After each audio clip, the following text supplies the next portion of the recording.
There is the outside world of our study, our career, travel, health, family, and so on. That's important. But then there is the inner world of our thoughts, our emotions, our consciousness. And people pay relatively less attention to that.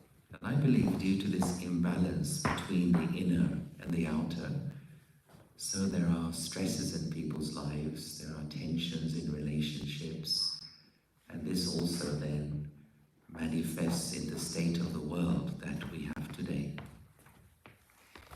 In simple terms, one of the reasons we experience stress is because the mind becomes weak, the mind becomes feeble. And so what's happening around us then causes us uncontrollable emotions. So let's explore this topic firstly by just asking about stress. And would you be okay to be a little bit interactive with me? Yeah? Or would you prefer to fall asleep? The choice is yours. So first question is, what makes you feel stressed? Maybe you could just raise your hand and say a word or two, just so we have an idea in the room. What are regular causes of stress for you? Yes, ma'am? Yeah, when things go wrong other than what we expected. Okay. We have stress. Okay, great. Thank you. Yes. Fear. Fear causes you stress, all right. Okay, thank you. Yeah. Deadlines. Yeah, that's another common one. It's a disappointment over the expectations. All right. That doesn't happen. Okay, so a little bit connected with you were saying over here, expectations. Yes, and something else? If somebody says bad words to us, that time I feel bad and feel stressed. Yeah, okay, bad words. And yes, over here. A build-up of pressure of like tasks building up. The pressure building up when tasks build up. All right, thank you. Insecurity. Yeah, that's a growing one in the world for sure. Poor health. For health, yeah. Okay, thank you. Pressure of being a good person, like good mom, good wife. Okay. It's just to be Pressure to be a good mom or a good wife, yeah. all the time. All the time, okay. All right. Interesting selection of causes of stress. Okay, so let's say those are some of the stress-related factors. Then the follow-up question is, when you do feel stressed, what do you do to try to get relief from your stress? How do you try to handle it? Yes, ma'am? Take a deep breath. All right, the deep breath. Okay, that's good. Distraction. Distraction. Okay, what kind of distraction? Probably shedding away. For example, for me it's fear. So distraction means not thinking about this. Maybe some music, maybe cooking, maybe eating good food like this. Yeah, okay, so you distract the mind in another direction. Yeah. All right. And Surrender to Supreme. surrender to Supreme. Okay, so that's taking us to another level. Great, thank you. Journaling, writing down thoughts. Writing the thoughts helps to release some of that stress. Okay, yeah. Yoga. Like to do. Yoga is very good. Yeah, definitely has many, many benefits. Working on the controllables and believing to God uncontrollable. Yeah, that's again part of the deep answer actually, which we're going to explore. Art, okay, yeah, so again some creative expression. So these are ways by which people try and cope with the experience of stress. And I think as you mentioned, sometimes we go to the fridge and stress eating is very common, of course. And there was a book somebody wrote once,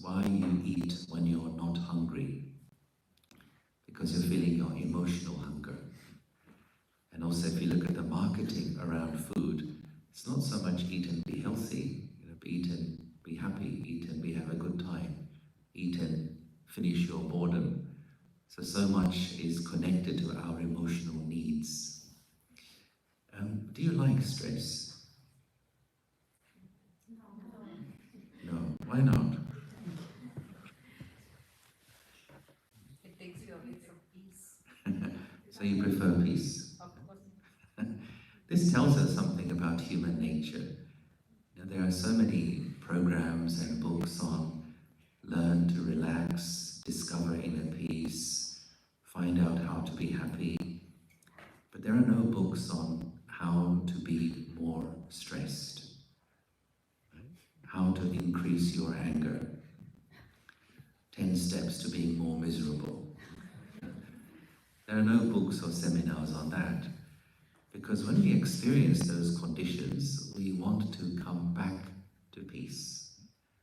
This tells us that peace is our basic swadharma. Peace is the nature of the inner self. That's why we want to be at peace. In fact, 3 things I would say are most natural to us: to have peace of mind, to have happiness in our hearts, and to have the exchange of love and respect in our relationships. Pretty much universal, regardless of nationality, age, culture, religion, and so on. Most basic human needs and human experiences. And therefore, the journey to being stress-free, the journey to being at peace, is a return journey. It's not about becoming something new or unusual, but it's returning back to my natural state of being. But that's also where the complication arises, how to get back to that. Now, let's look at definitions. How could we define stress? What is stress?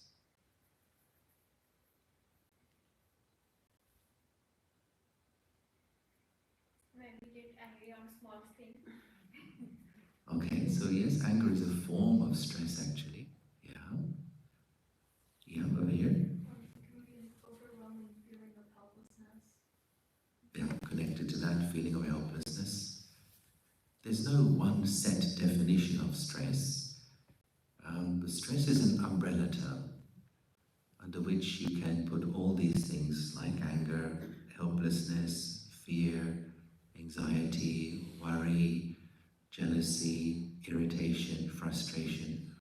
All of these are different forms of emotional pain. Now, what about pain? Do you like pain? No? Is pain good? Are you sure?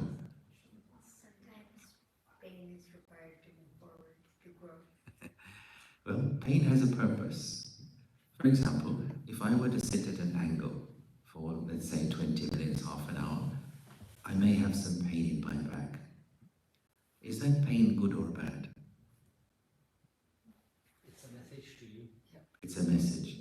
That pain is good because it is telling me you are damaging your vertebrae, damaging your back, so sit properly, sit upright, respect your posture. If there were no pain, I can keep sitting for an hour and afterwards discover that I have hurt my back. So pain is a messenger telling us there is something I need to learn, there is something I need to change. If I listen to that messenger and act upon it, I have made that pain useful. I have made it positive or productive. If I ignore the messenger, the pain will persist and the damage will persist as well. In much the same way, stress, this emotional pain, is also a messenger telling me there is something I need to learn, there is something I need to change. And we need to decode that message, understand that message, and apply it in our practical lives. We're going to be doing some of that tonight. Stress can also exist on 4 main levels. There is the obvious level, which is stress on the physical level, and that's where your BP may go up, heart rate, and other metabolic impacts of feeling stressed. So that's more obvious and easier to measure. Stress can exist on an emotional level, and that's where you just find yourself in very heavy moods, and you just can't seem to shift that mood. People keep asking you, are you okay? What's wrong? Do you need something? No, I'm just like that. For days and days and days, and you're just feeling down in the dumps. Something is not right. Stress can exist on a mental level, and on the mental level is where you just cannot think clearly. You lose perspective of things. You make a small thing into a huge issue. And because the perspective is skewed, the responses are disproportional. And we may find ourselves overreacting to someone. And they say, it was such a small thing, but he or she, unloaded on me. And I can't think clearly because my thinking aspect has been corrupted, feeling stressed on a mental level. But then stress can also exist on a spiritual level. And when that happens, there's a feeling of like a loss of meaning in life. Why am I doing what I am doing? What is the purpose of anything? And your sense of motivation and enthusiasm reduces, and you just kind of feel a little bit lost or a bit like a misfit. I don't know what's going on in the world, and just, life seems to be meaningless. And sometimes we call that as esoteric stress or hidden stress. I think that's also increasing in the world, seeing the things that we do see in the news over the last couple of years or so especially. And so we need to see how can we handle all of these things.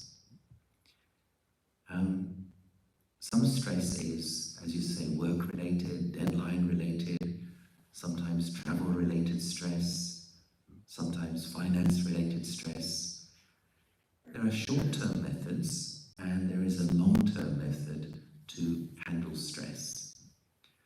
Some of the short-term methods are, for example, physical relaxation, breathing more slowly, breathing more deeply. And there are hundreds of breathing exercises you can find, on the internet. So I won't go into those because they're so readily available. So one level of feeling calm and relaxed fairly quickly, but that is still dealing with the symptoms of stress and not the deeper causes. Then there are other practices like creative visualization, for example, and that is where you take your mind on a creative journey to experience calmness and relaxation. And what I like to do is to do a little creative visualization with you now, just to see how fairly easy it is to make the body and the mind feel relaxed. You happy to do this? Yeah. All right, so just try and sit with your back straight and have your feet flat on the floor. If you're holding something, feel free to put it down so your hands are free, if that's okay for you. If your electronic baby is with you, please make sure it's sleeping. And what happens in creative visualization is I just take you through a simple journey, a little exercise, and you just follow as best as you can. And this is a beginner's exercise, and this particular one is called the quiet room of peace. Okay? If you wish, you can close your eyes, or you can have them half open, or as you like.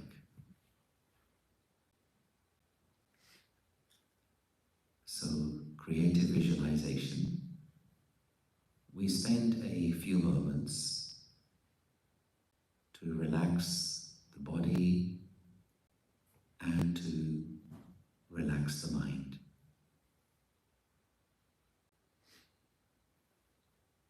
I know the world outside of me is the world of doing, the world of actions, the world of sound and movement. And I cannot control the world outside of me, but there is also a world inside me, the world of my thoughts, of my feelings, and of my experiences. And the world inside is in my own hands.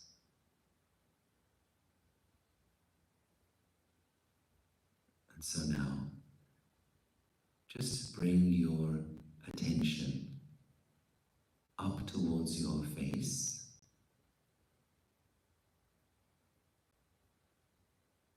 Bring your attention to the center of your forehead.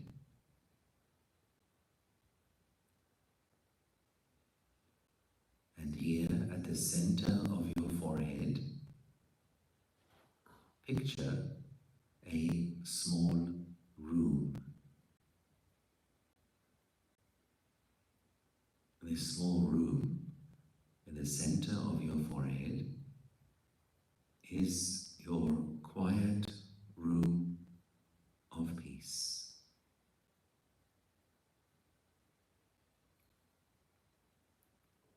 Just visualize this very pleasant, quiet room of peace in the center of the forehead. This is your private and personal space.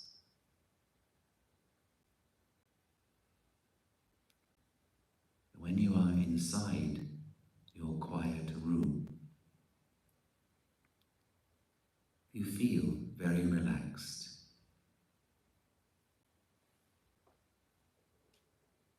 This is the place where you can be yourself.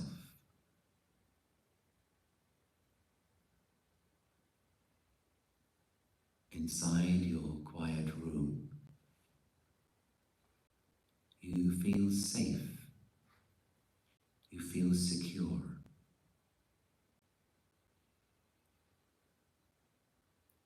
You are free from the pressures and the demands of your daily life.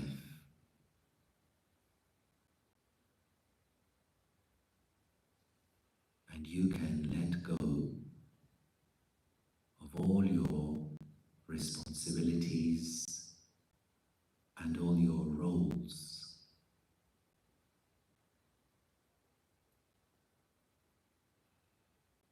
Feel the peace and the wonderful silence of your quiet room.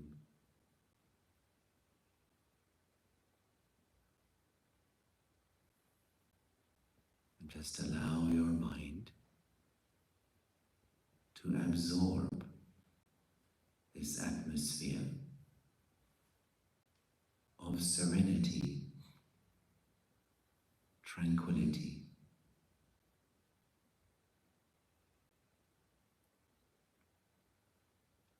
And as you do so, the thoughts begin to slow down.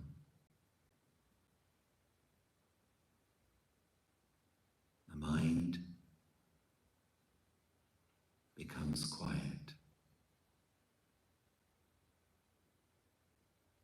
calm, peaceful, relaxed, and free. Just be with this feeling of peace in your mind for 1 minute.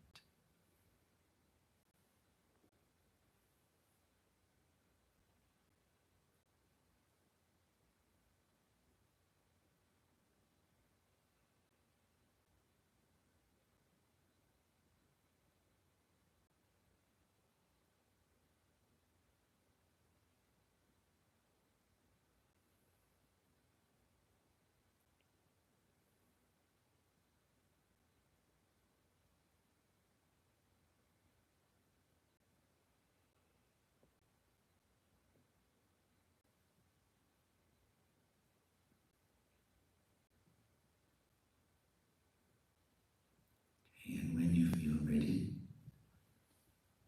you can just open your eyes.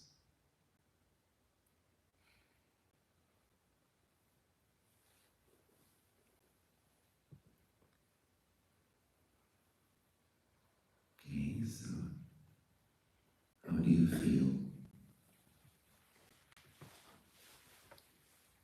You want to feel a bit more relaxed? So if this works for you, try and do every day, at least once a day, maybe even twice a day. Because I have to tell you, the mind needs it, the mind deserves it. In the world today, we have so many pressures on the mind, so much information we're processing. Things are going faster and faster. The poor mind needs some proper attention. And it's up to the individual to say, I choose to take a few moments every day to go to that quiet place within myself, to recharge, refresh, revitalize my battery. Then I come back into my meeting, my work, whatever I'm doing. Why this is important? Because the quality of your life depends on the quality of your mind. Life is ultimately a mind game. If your mind is healthy, stable, balanced, happy, everything in your life upgrades. Your relationship with yourself, your self-esteem, your physical health, your relationships with other people, also your performance at work.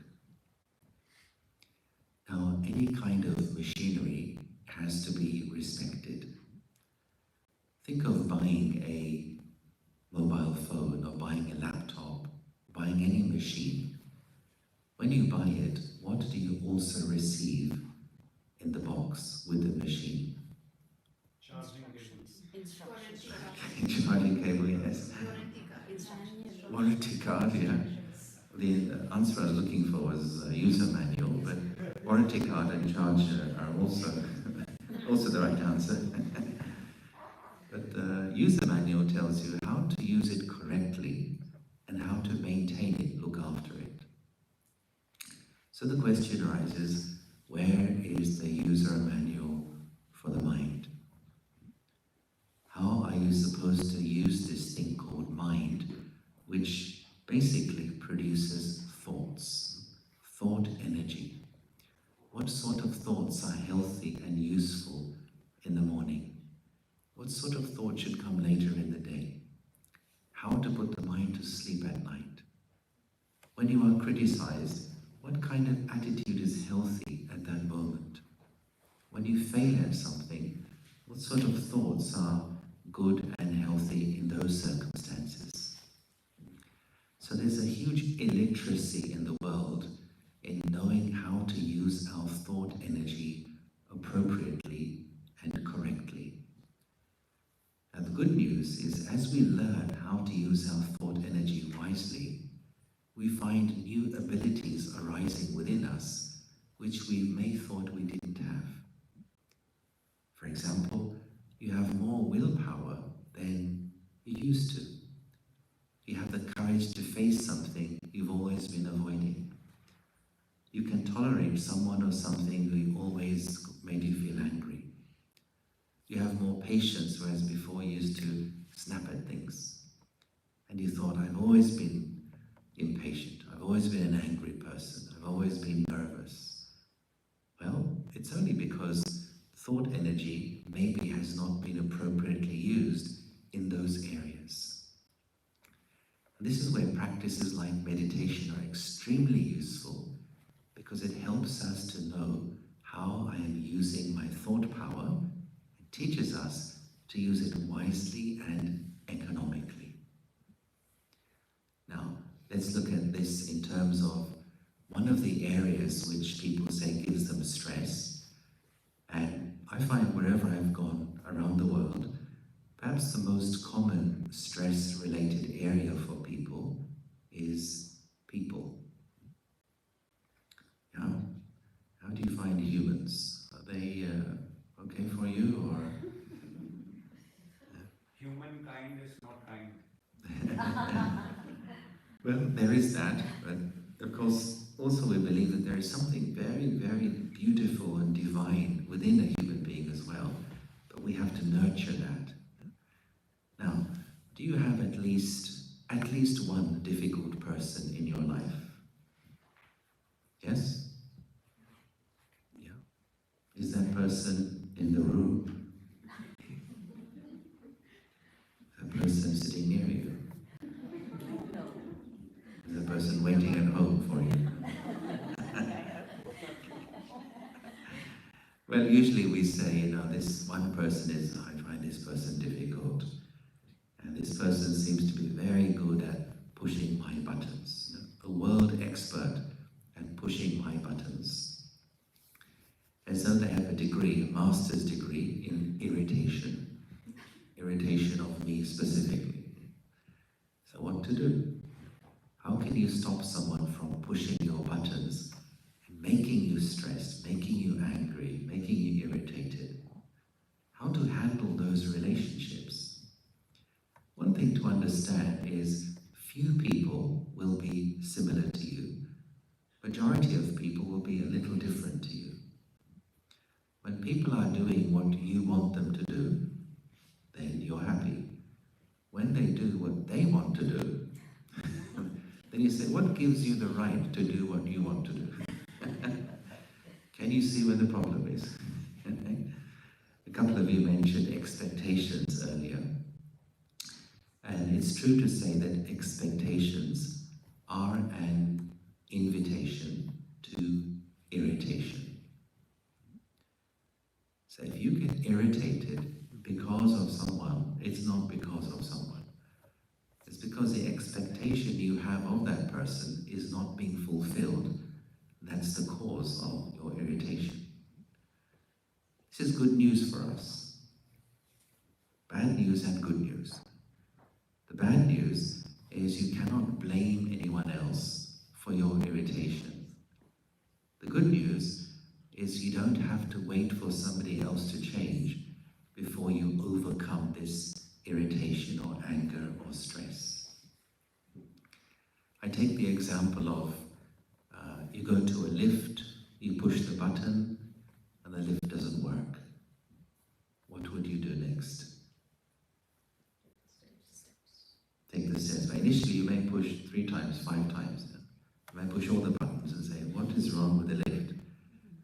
But eventually, the lift is giving you the message, we ain't going anywhere today. So you come out and you take the stairs. In much the same way, the only real solution to this button-pushing behavior is I learn to deactivate my buttons. I learn to have more emotional stability. I learn to not take the bait. I learn to be the owner of my peace of mind and my happiness. Consider this question. Who owns your happiness? Is it you, or have you given it away to other people? Now, if I learn how to have greater control over my own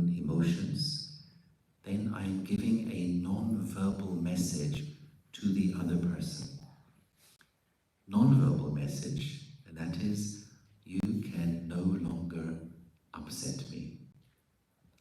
You can no longer make me angry. Non-verbal, don't say it to that person. But allow your behavior to demonstrate this. And just as the lift gives us the message, we're not going anywhere, so you take the stairs. In the same way, when people see that they can no longer bother you, upset you, control you, they change their behavior towards you. The only way to change someone's behavior towards you is actually to raise your self-esteem. We have a saying in our practice in RajaYoga meditation, do not demand respect from others, but rather work on raising your self-respect, raising your swaman. Raising your swaman means I choose to maintain my dignity. I choose to maintain my peace. I choose to maintain my happiness regardless of the behavior of the other. And then respect automatically comes to you without you even asking for it. How to do that is to make a change in how you are seeing other people. This is called change of your attitude and your vision, your vritti and your drishti. Now let's take the example that life is a school. If life is a school, then who are we? If life is a school, we are students.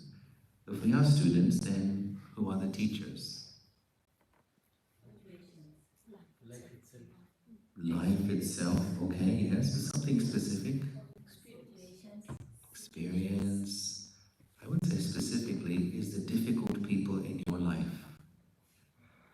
Consider them to be teachers in disguise. Right? Now, they don't know they're your teachers, but they are. And what I have to do is, in my mind, relabel that person. Not a difficult person, but my teacher. Now, think of when you go to the gym. Now, you may have a personal trainer, a personal tutor for certain exercises you want to do.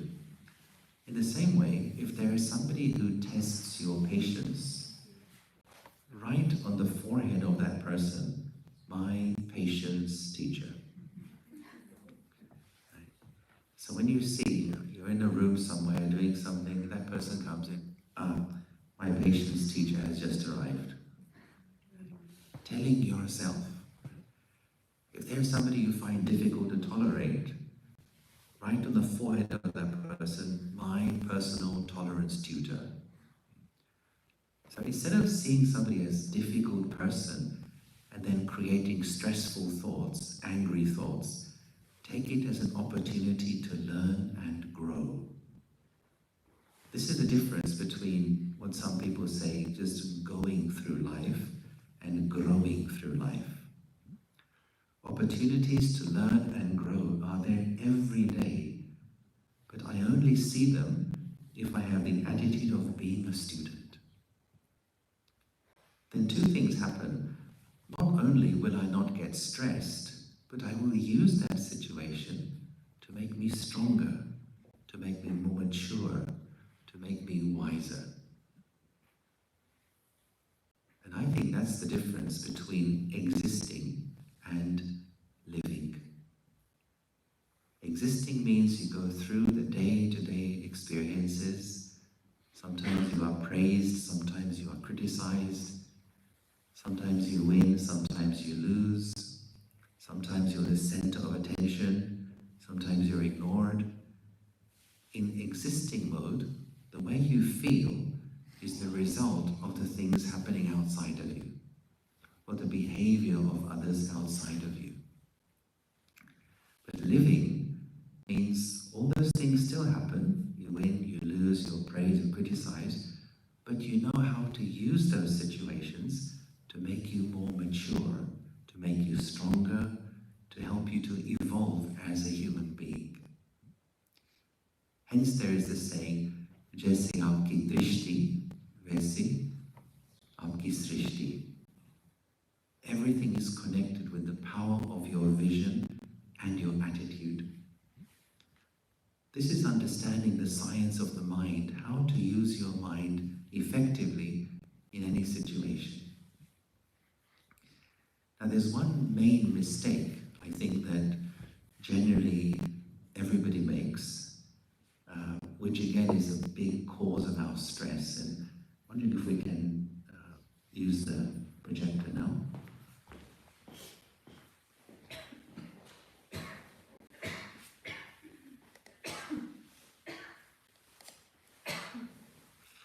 Okay, can you see this? It's about what you can control and what you cannot control. The control continuum. And so on the left are the things we have pretty much zero control over, or maybe a little bit of control. And when we say, I get stressed by traffic, I get stressed by leaders, politicians, some people say noise makes me stressed, and then the behaviors of other people, disrespect, that's supposed to be, injustice or irresponsibility or dishonesty, the kinds of behaviors which make you feel irritated or angry or stressed. But all of that, the behaviors of others and the other things, we have very little control over. What you can control 100%, at least potentially, are the things on the right. And all of those are connected to your self. Your thoughts, your words, your attitude, your responses. Now, if you try to control the things on the left, if you try to control the things which cannot be controlled, then how would you feel? What would you experience? Frustration and stress. Yeah. This is where the stress experience is born, in terms of relating to people, relating to the world. In my mind, I'm trying to control that which cannot be controlled.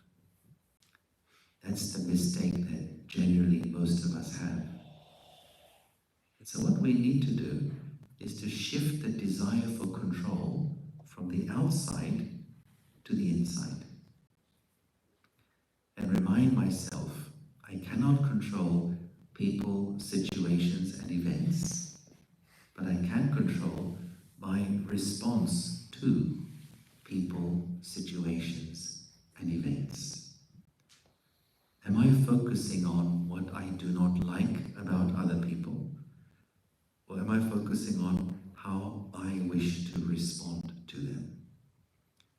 When we make that shift, the stress in those relationships, it goes down fairly quickly. And we have this awakening moment. I get stressed because I'm trying to control that person's behavior. When we think of what we don't like about someone, and we keep thinking about it, we're generating our own stress. And this is such a deep habit, we don't even realize we do it. And this is why there is a need for an education, a study in self-awareness, so I stop doing the things which are causing me unhappiness. I need to be my own teacher. Here's a little formula which can just help us to remember this. So O here stands for, as you see, the outcome. Now there are two kinds of outcomes in our lives. There are outcomes which you are pleased with, so no problem there. Then there are outcomes you are not pleased with. A certain situation at work, for example, or the condition of a particular relationship in your life. The question is to change those outcomes which you are not pleased with. Are you trying to change E, or are you trying to change R? E is the event, trying to change, control, or sometimes fight the event or the person, the thing outside of me. If I do that, I generate my own stress. Instead, let me shift to R, my response to the event. How do I want to deal with this? How do I want to feel about this? Can I upgrade my response? And as this equation shows, you have just as much influence over the outcome. So it's a little thing to remind yourself of. Anytime you find yourself getting irritated in the company of someone, E plus R equals O. Reminder, note to the self. Note to self, E plus R equals O. Do not get into this quicksand of blaming somebody else for my own stress. You know, we have so much power within us as human beings. We just don't know how to use it. And if we learn these methods of how to direct our thought energy, we find ourselves feeling much better as we're passing through the challenges of daily life. Is this making sense to you? Yeah? Let's look a bit more at emotions, where the emotions come from, what we can do to change our emotions so we move away from anxiety, stress, anger, fear, and so on. So here's an idea to see where emotions are coming from. So as you can see, we have three figures here, 3 points. Figure 1 is events. Now we're all surrounded by events around us. And events could be something happening in your house. Events could be as you're walking along the street, you see billboards, you see things happening there. Events could be what's happening in the world news. These are all events. And there's not too much we can do about the events around us. But here is what we do. We give meaning to these events. So the event is outside of me, but with my mind, I am giving meaning to it. And we do this so quickly, in a nanosecond, we don't even realize we are doing it. And just as quickly, an emotion is generated. That's the sequence. Event, meaning, emotion. Event, meaning, emotion. Very fast. For example, some event could happen right here, in front of all of us. It's one event. But each person could give different and individual meaning to it from their own minds. For me, it could be, it's a bit embarrassing what happened. For somebody else, it could be disaster. For somebody else, it's not so interesting. For somebody else, it's the funniest thing that she or he has seen all year so far. Event is one, meaning each one is giving from their own minds, and so the emotion generated is also different. Now, because this is a very fast process, what we think is happening is that the event has created my emotions. This is really very important and very useful. It's an illusion to think event created my emotion. But that's how we think.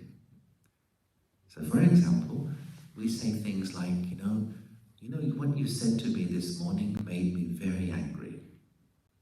You made me angry this morning. What happened yesterday, I was very upset because of that. Or something tomorrow, I'm very worried about that. True or false? We say it, but it's false. What you said didn't make me angry, but the meaning I gave what you said made me feel angry. What you did yesterday did not upset me. The meaning I gave to what you said, that upset me. Now this is bad news and good news for us. The bad news is you cannot blame anyone else for your negative emotions. So sorry about that. No more blaming. Good news is exactly the same.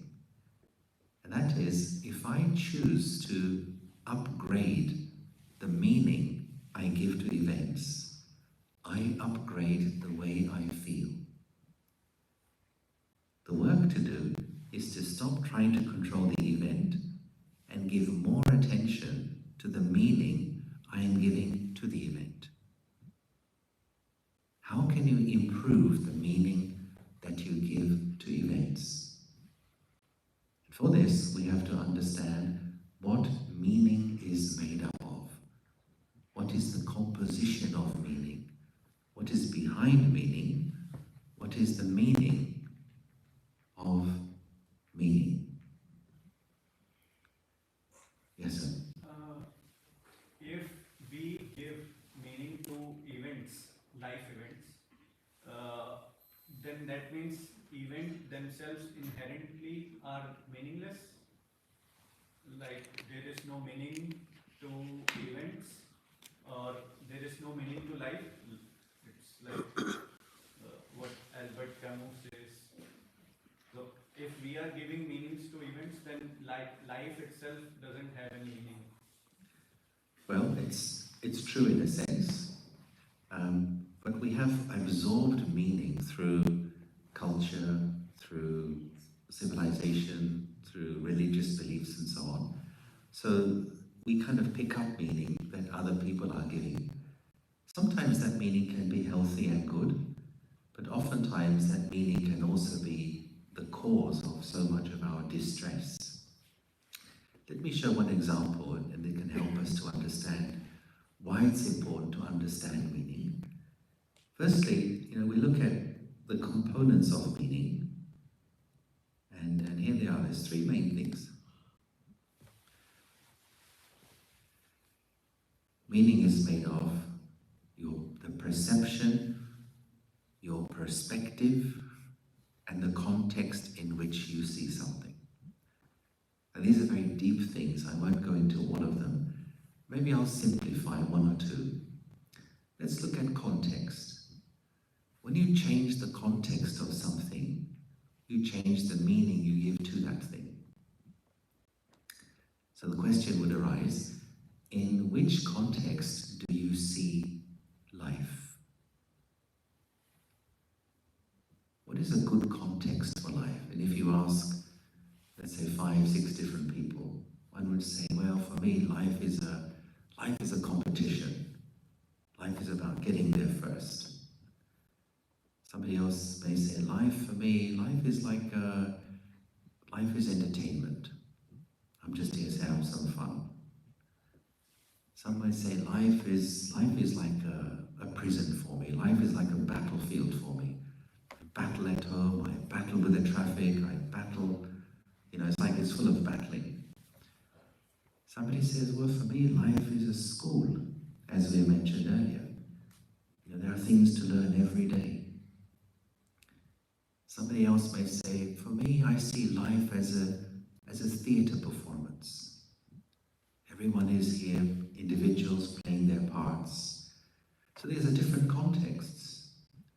Now, in which context do you live your life? If you change the context, you change the meaning of your life or events in your life. As we saw with the school example, the same thing which is causing you anger, frustration, irritation, you see it as a learning opportunity and as a growing opportunity because you changed the context. Another one which we use a lot in our study is try to see life as a theatre performance. Try to see life as a drama. Now, is there anyone here who's never taken part in a school play or a theatre performance? Even a simple one? Never at all. Okay, we have to create opportunity for you to experience the joys. But even if a simple play, you will know that when you're in a school play or any kind of community performance, you have to play your part to the best of your ability. But if you're an actor in a play, you are not the director of the play. So what you cannot do during the play is suddenly when the directors cap and start telling others, not like this, like that. Do it with feeling. It's not your job. When you do that, then you are breaking the rules. And when you break the rule, there is a penalty. So too, in the grand theatre of life, we are actors and we are performers, but we are also audience for each other. And the art is to know when I have to act and perform and when I just have to observe. Even on a mental level. If on a mental level I am trying to correct someone all the time, I'm generating my stress. And that controlling attitude, that correcting attitude, will reach the other person in the form of vibrations. They'll get that feeling from me, that they won't like to be around me because I'm being judgmental. I'm trying to, get into the box. Get in the box I created for you. And so one of the things I've observed, and I find myself very fortunate to have grown up observing some very, very wise and mature spiritual giants, in our spiritual school. And they're all women. We call them dadis. Maybe some of you have heard of them. Most of them have passed away now. But I would observe, many of us would go to ask them for help or some advice, and they would just know how much help to give a person and when to pick up when somebody is disengaging, somebody is not going to use that help. Any help we give someone, any responsibility we have for someone has a limit. When you cross the limit, you create stress for yourself and you create stress for the other person. So this whole idea of the theatre of life, be the best, play your part, but you cannot play somebody else's part. And nobody can play your part for you. It's learning the dance of performing and observing, performing and observing. It keeps your relationships healthy and keeps you safe as well. So context is something to look at. But let's also look at perspective. So perspective literally is to do the angle from which you are seeing a situation. So here's a model of perspective. Here was a model of perspective. Here it is. No, that's not it. Just a second, please. Okay, here we are.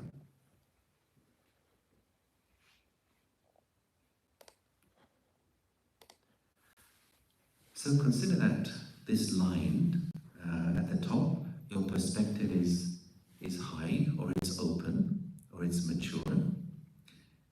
And at the bottom, your perspective is low or it's closed. And the eye on the right-hand side is the eye of your mind. It's to do with how you are seeing a situation. So let's say you have some kind of challenge in your life. Some situation has come up in your life which you have to deal with. When your perspective is low, then you label that situation as a problem. And you think, oh, I have this problem. Could be a work problem, home problem, finance problem, relationship problem. I have a problem. If you see something as a problem, then how would you feel? What emotions might that generate in you?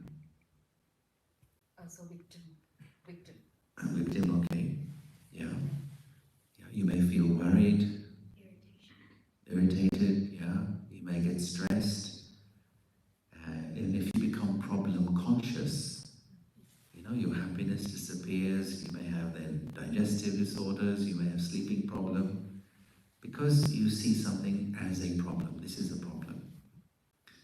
But if you say to yourself, okay, I accept this situation, but I choose not to see it as a problem, I choose to see it as an obstacle. Same situation, my perspective is changing. It's an obstacle, it's not a problem. Now what's the difference between obstacle and problem? I can overcome it. Yeah?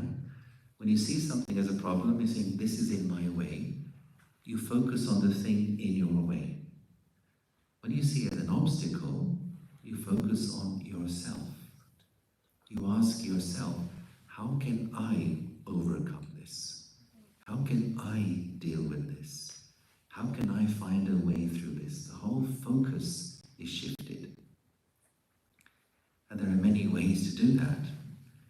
In essence, just as a kind of generic thing, the way to overcome any obstacle in life is by imbibing greater virtue into your character. Sometimes you need courage.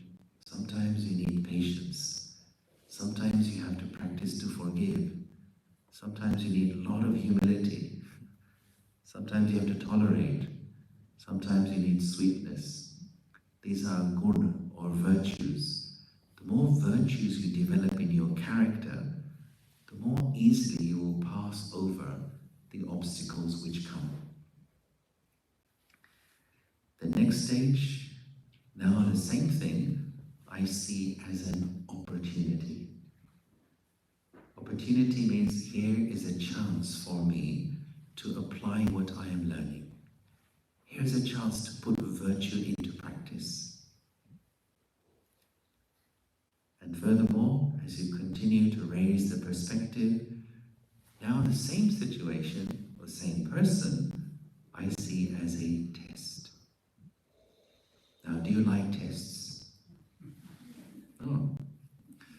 When we're at school, generally we don't like tests, right?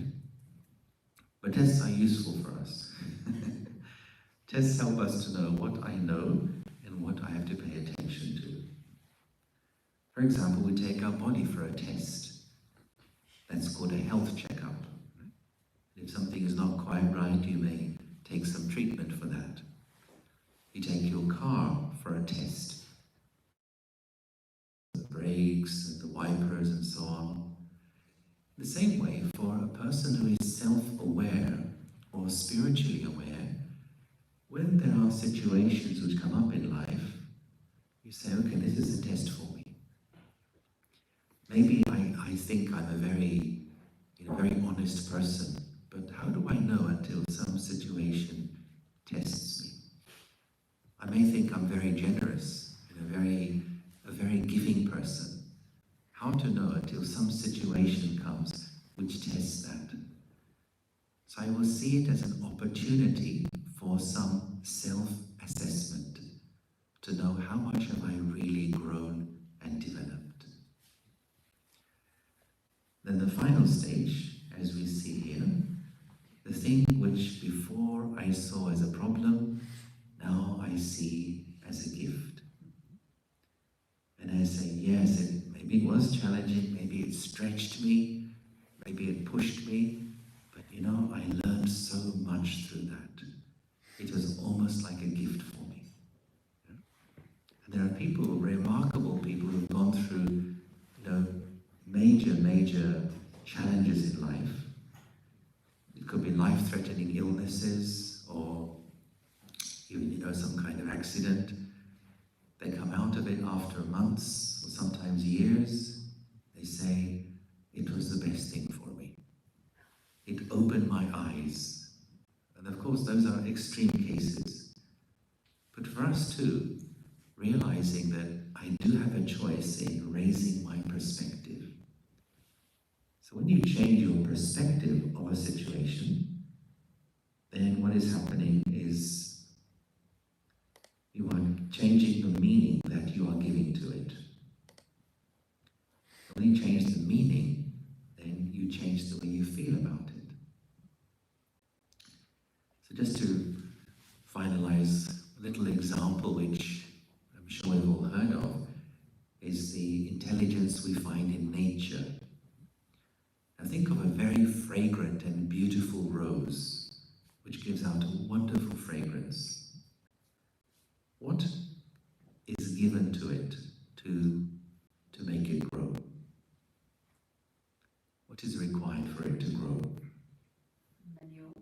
Water, sunlight. Okay, water, sunlight, these are nice things. Soil, but also manure, right? Love and care. Huh? Love and care. Love and care, these are nice things. But I'm going to focus on manure for how does manure smell? Oh, very nice. Huh? But look how intelligent it is.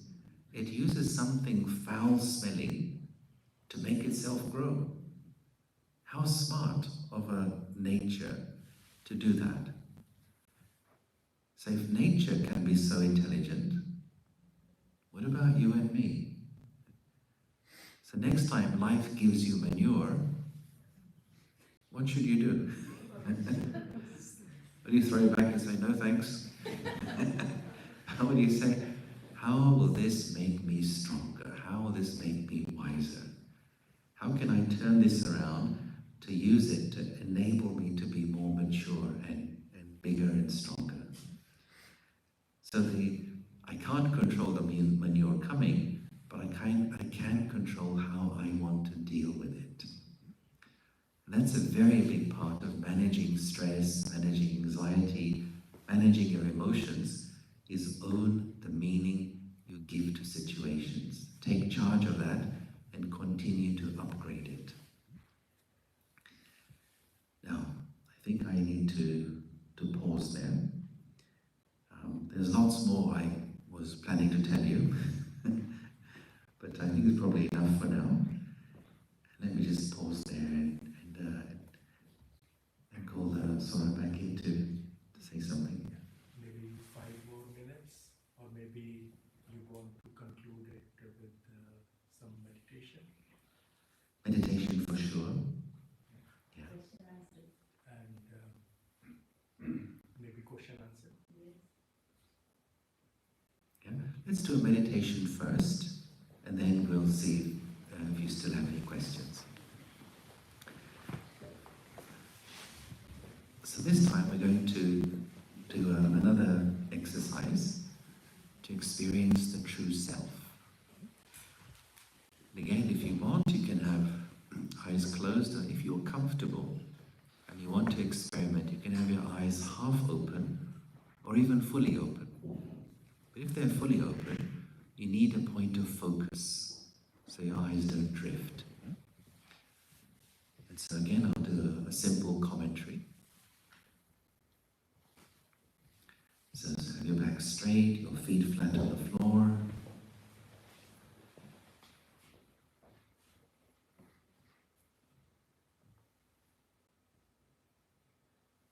And so we take a few moments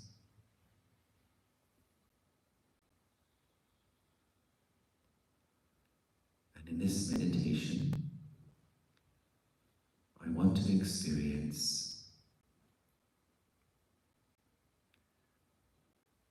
the truest and deepest qualities within the self.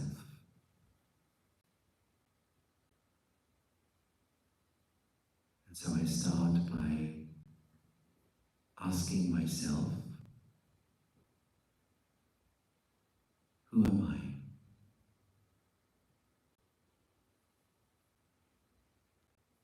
Behind the roles I play every day, who am I?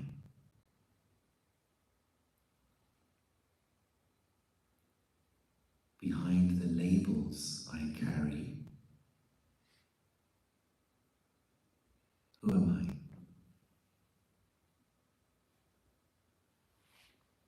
Behind the masks I wear,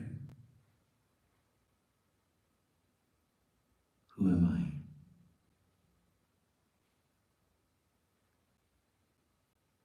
I am not these labels, these roles, these masks. But there is something more.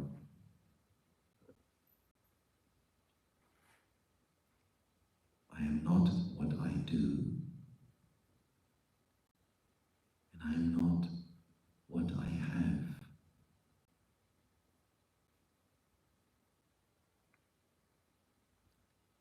And even when I look in the mirror, I see the reflection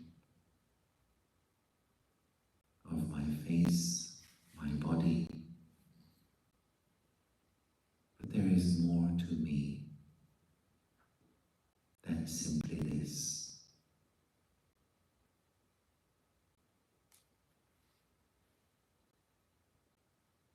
And so I bring my attention up to my face.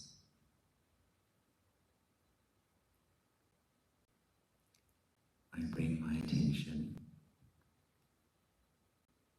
to the center of the forehead. And here I picture a beautiful star, a star of peaceful light.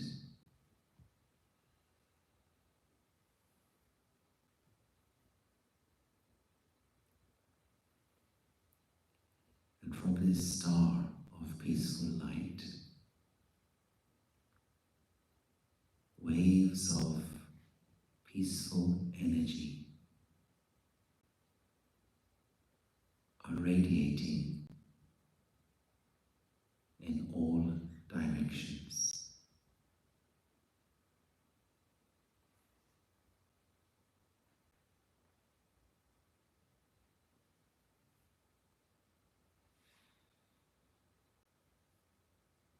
These waves of light and peace,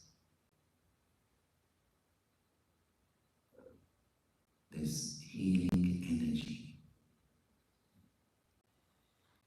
radiates throughout the body.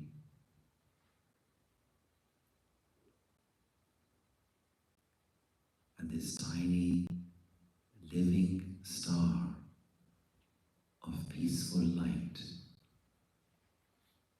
in the center of the forehead, this is me.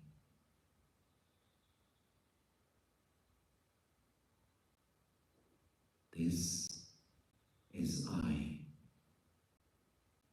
the eternal being of peace. This is I, the soul. I,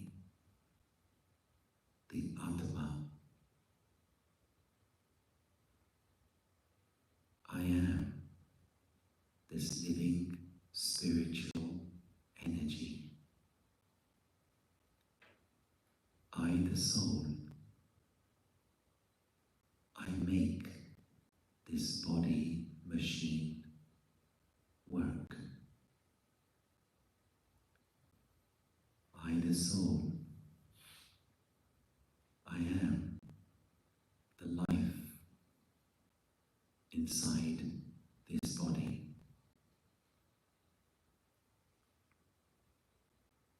I, the soul. I always have a reservoir of peace inside me.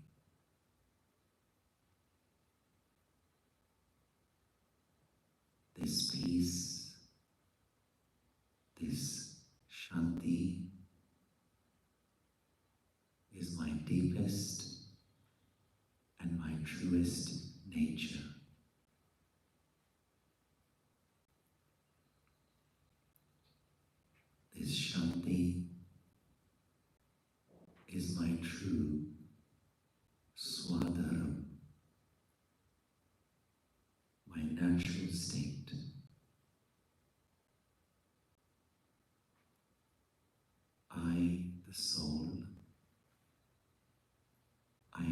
peace. I, the soul, I am light.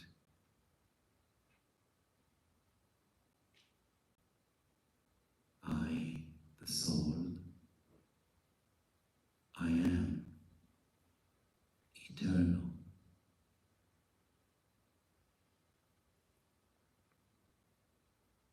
I, the soul, I am free.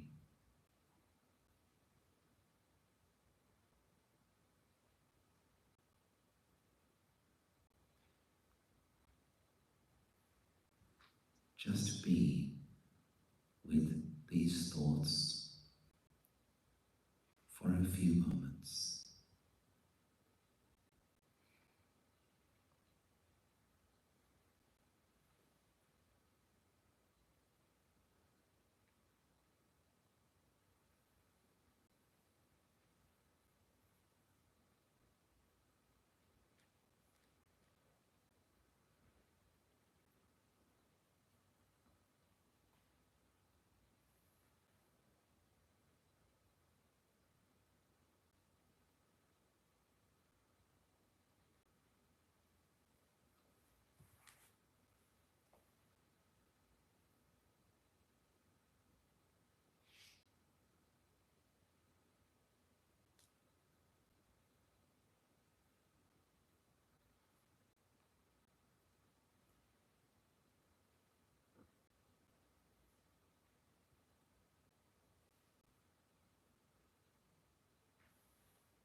Okay.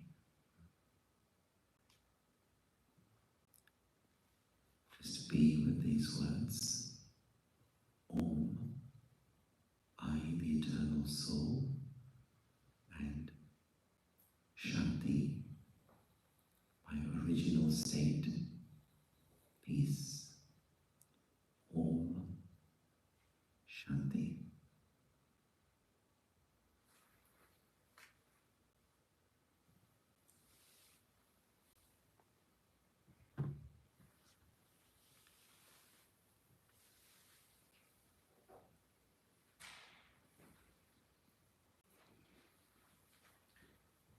We still have some time, so we can take few questions. Okay, if anybody would like to ask or say something.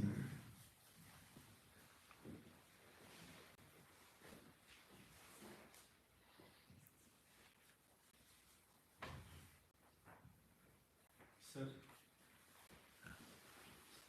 knowing is one thing. Knowing the wisdom or knowing what you have taught us is one thing, like do not react and do not respond. But when we are in the moment and when someone yells at us, then that intellectual wisdom that we have gained does not come into play. Experientially, it's a different thing, and intellectually, we understand that we do not have to respond or react to external events. But when it comes to experiential thing, that then we falter. So how to address this? Yeah. Firstly, if I could just touch on those words, react and respond.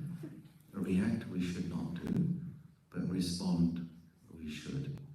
So in the sense that, when you react, it's like somebody pushes a button and it's a reaction, out of control. But respond, you see, you hear what's happening, and you choose how you want to deal with it. So response is in your choice and your control. If you want to deal with it, if you want to say something, reaction is out of control. And then when that does happen, as you're pointing out, it's really a question of my level of self-control.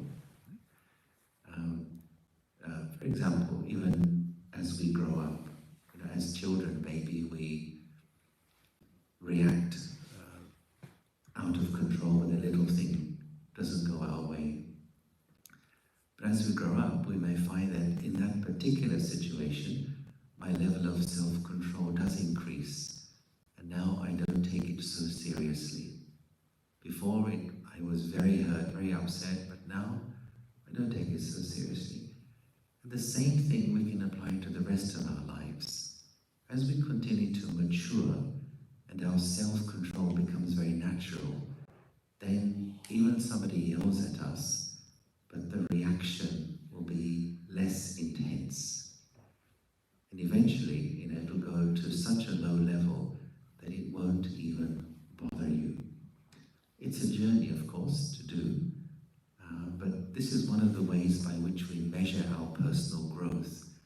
Is suddenly when something happens or somebody says something, am I still able to maintain my composure, my self-respect, my calmness, and deal with the situation as well?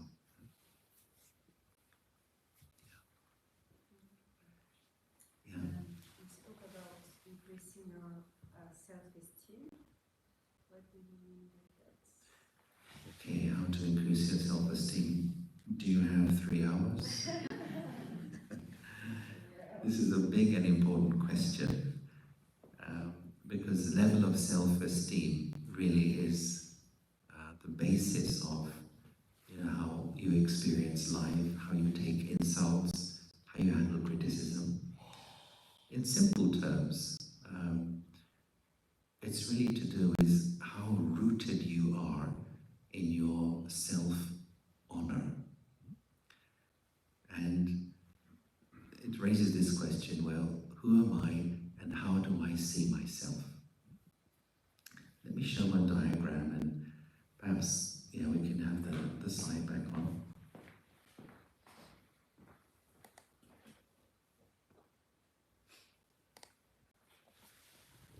Yeah. So there are 3 levels of self-identity, and identity is at the very core of the human life experience. So mostly what happens to people is they identify with the things they do or the things they have. So if you ask people generally, well, tell me, who are you? They'll say, well, I'm a lawyer, I'm a doctor, I'm a baker, I'm a garage mechanic. They'll tell you about what they do. Or they'll tell you about what they have. Who are you? Well, I am from such and such a country. They'll tell you the nationality. Or they'll tell you I'm a mother or I'm a father. Or they'll tell you their religion. Or they'll tell you, all of these things. So when we identify with the things that we do or the things that we have, the result of this is we create this thing called ego. And ego is this slippery and slimy creature which is responsible for all the anguish that human beings experience in life. Ego is weak, a very weak and low level of self-esteem. It's the opposite of self-esteem, in fact. But mostly that's where people live. They live in the ego zone. And I would say the ego virus is the most dangerous virus in the world today. Because then when there is ego, there are ego-based emotions and ego-based attitudes, such as, I am right, you are wrong. The others say, no, I am right, you are wrong. And so, you know what happens, whether it's in a home or it's in the world, 2 ego systems crashing against each other.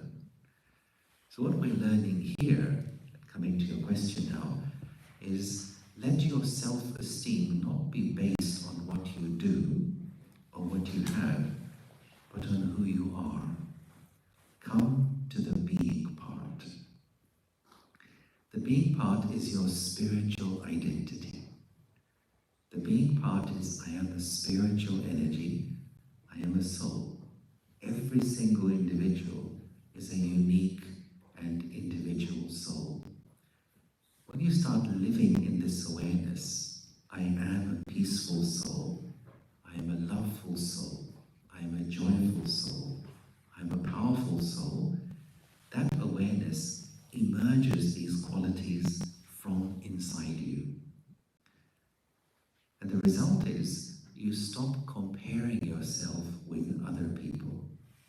You stop subtly competing with other people because you feel very secure inside yourself. When we are living in the ego zone, we're trying to get respect and attention from others to make me feel valuable or important or worthy or validated.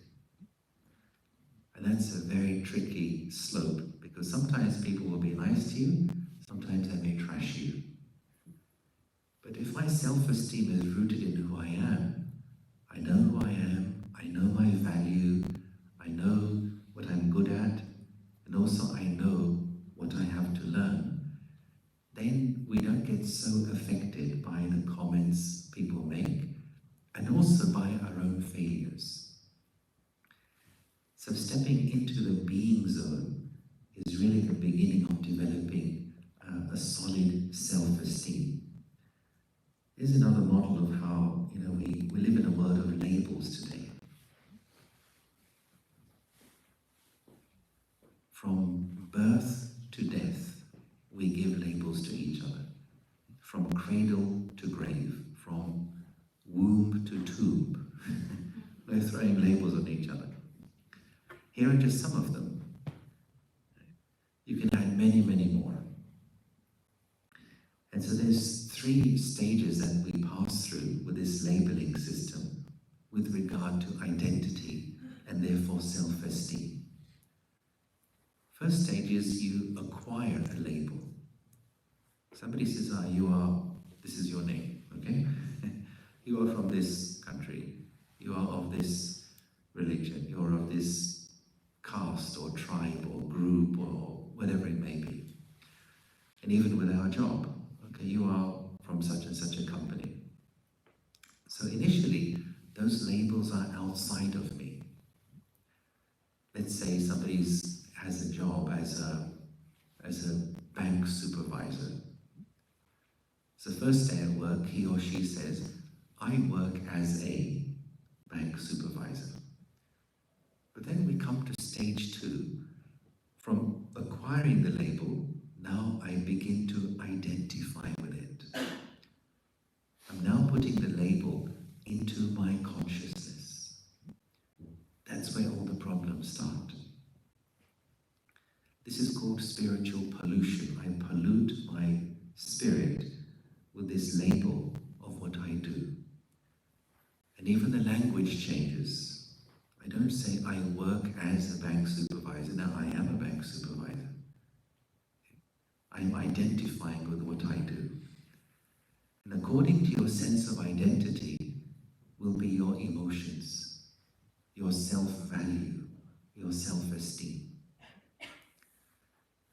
Another very common one is our nationality. Do you have a nationality? Or are you a nationality? You have a nationality, right? But you're not a nationality. You are a spiritual being and a spiritual energy. It says in your passport, Indian or Swiss or French or Turkish or British, whatever. But are you a passport? You have a passport, but you are not a passport, are you? But how we live today, we've put the passport into our consciousness, and I've become a passport. Then I want to know, which passport are you? This is the madness of the ego today. The ego virus has really made the world crazy. These are things we have or things we do, but who am I at core? I am a spiritual energy. I am a soul. I am a child of God, a spiritual being. When we work on those deepest and truest identities, our need for security comes from inside us. I mentioned 3 stages. One is you acquire the labels. Second is you identify with the labels. Third is you form an attachment to the labels. And somewhere at the roots of all suffering, you will find attachment. I put something inside me which does not belong to me. So if I want to become free from negative emotions, not just stress or anxiety, but nervousness, tension, anger, bitterness, I have to remove all this junk, spiritual junk, which we have placed inside ourselves. Just going to show you one more model.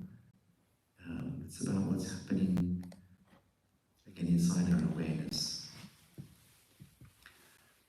The world of ego masks. Thanks for asking this question, because now we've gone into another lecture. So consider this rectangle to represent your awareness. And what we have done as we pass through life is we create all these ego masks or pockets of identity. So I've shown these as small I's. I, the man or the woman.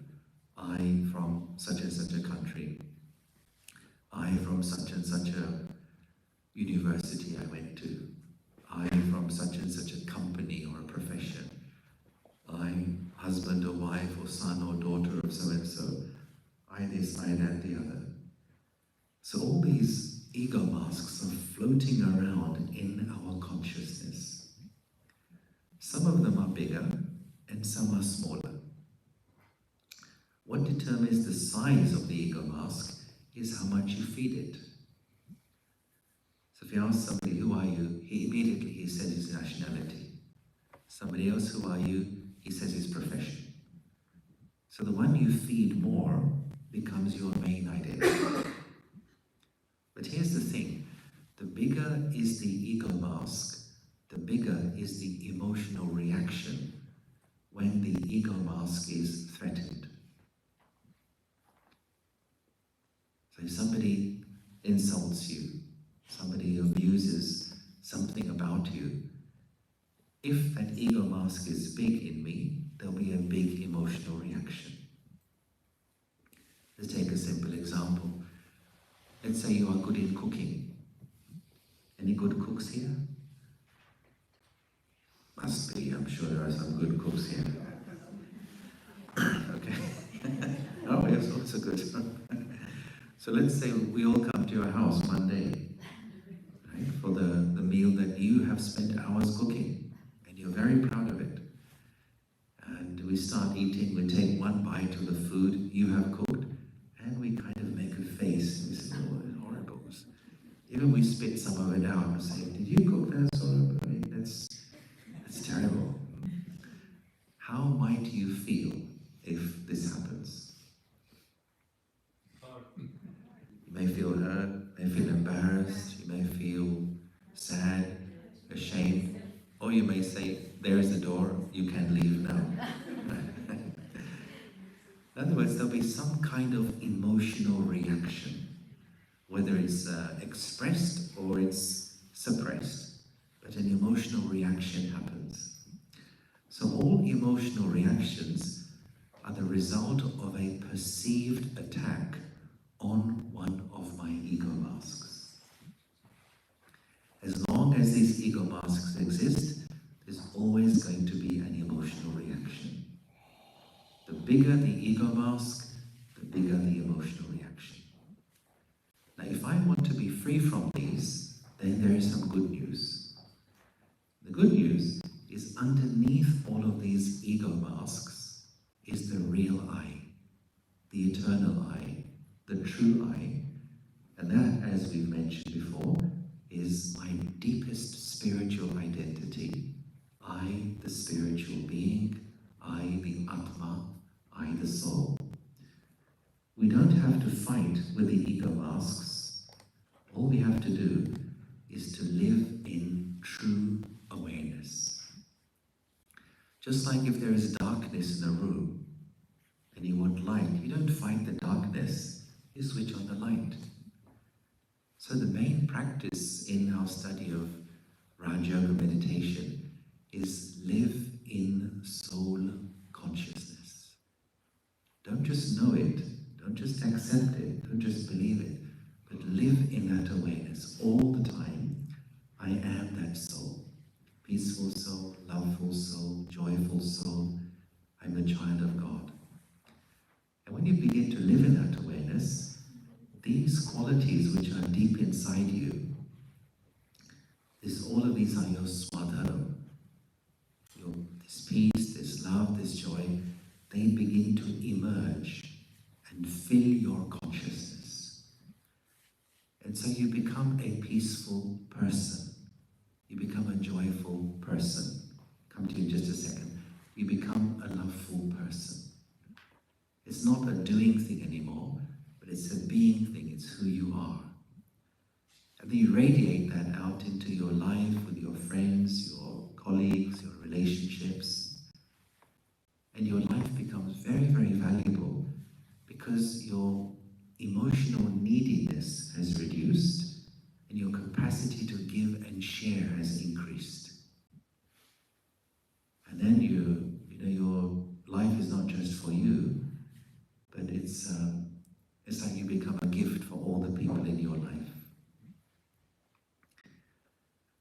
Okay, going to wrap up, but do you have a question, sir? I have a question. Is this role, this soul, this true self, is it not a gift? Is it not given? Can we be only grateful to this gift that's given to us to be such love person, peace person, even joy?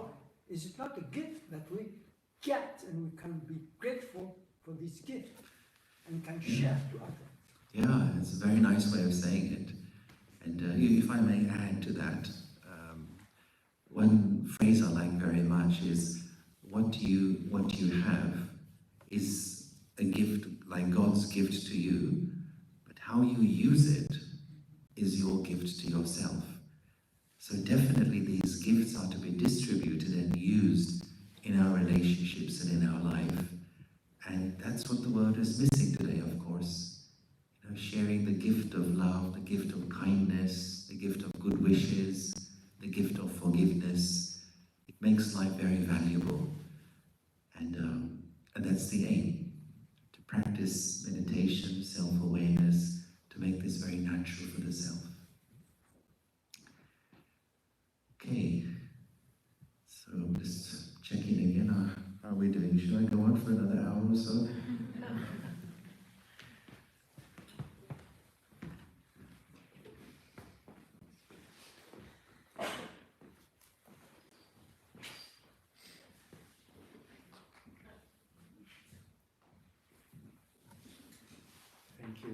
Thank you, Yogesh. So as you said, there are goods and bads of everything. So the good thing is that there is a Brahma Kumaris center here in Geneva. The bad thing is that not many people are aware about it. So I request Sister Snell, who is the center in charge, to tell us where it is, what we do. Good evening, and thank you to Yogesh and thank you to you. But I would like to introduce two ladies. In fact, they are very incognito. They asked me to come in the front, but we are all here because of them, and it's Mita and Niti. If you would stand up, please. So they are the backbone of the Brahma Kumaris Center in Geneva, in fact. So we have many activities in French, in English, in Hindi. So and first language, the silence. So we have a meditation every Sunday at 4 o'clock. So we have put in afternoon, so everyone is able to come because usually in evening we don't like to go outside and it's a silent language, so you are all most welcome. come to our center within Charmy, 9 rue Joseph Pasquier, but on the back you have card with our address. But if you want more details for courses, for in Hindi, in English, again, please meet and Unity stand up so everyone can see your face. Because Louis and myself were more in charge about French activities, but for Hindi, we are not very specialized in Hindi except Om Shanti.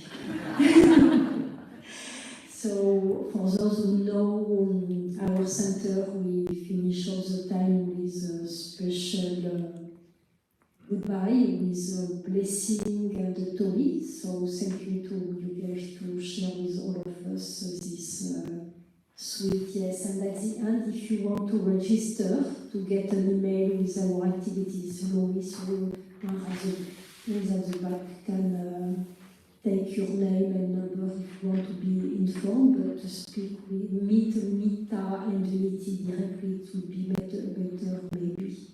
So thank you again, and I hope we will have many programs in Embassy, and thank you so much.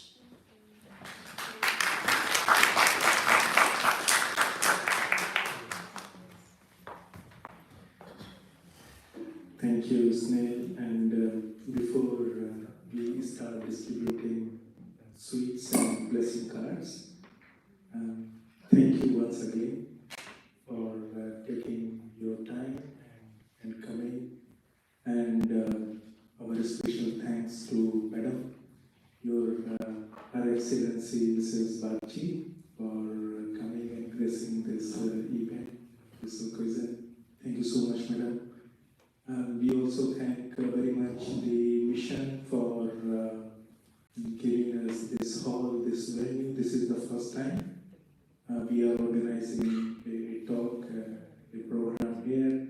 Thank you so much to the mission staff for all the arrangements. Thank you, sir. Thank you so much. And thank you to one more special person, Ashwini Agrawal, if you can stand up, who did all the coordination